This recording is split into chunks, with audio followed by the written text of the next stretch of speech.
Hey, welcome back to He Can Fix Anything. Today I'm going to show you how to check the oil in your car.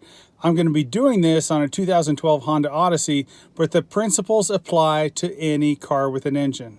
The first thing you want to do is locate the dipstick. It's generally brightly colored. Sometimes it's blue, yellow, orange, but in this case it's right on the front of the engine. You want to go ahead and pull it out.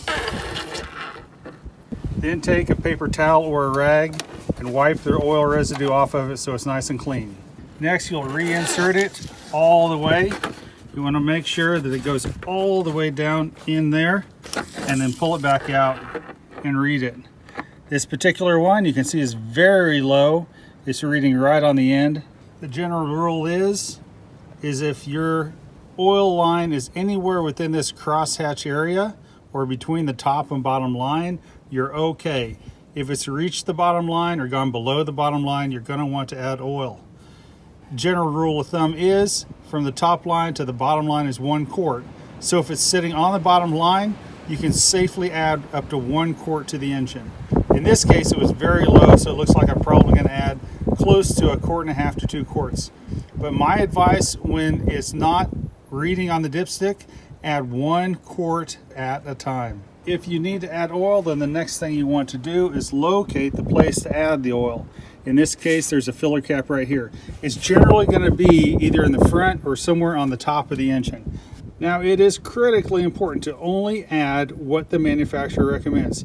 In this case, it's SAE 0W20. And so when you go to your auto parts store or over to Walmart, that's what you want to buy.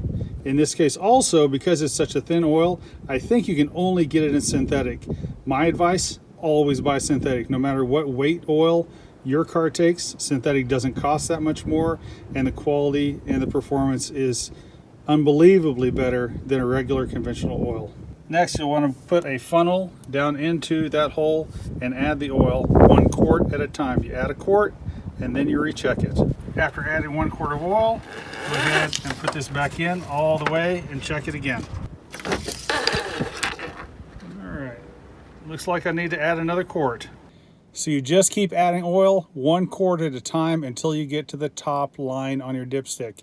If it has a crosshatch area, then it'll be at the top of that crosshatch area. Once you reach the bottom line or the bottom of that crosshatch area, depending on how close it is, if it's in the middle, then only add 1/2 quart, but just keep doing that until it's full. If you add a little bit too much, a smidge too much, that's not a big problem. It's not going to blow up your engine. You're going to be okay. I hope this video was useful. Be sure to subscribe to the channel for more tips and advice and mechanical how-tos. Thanks a lot. Bye-bye.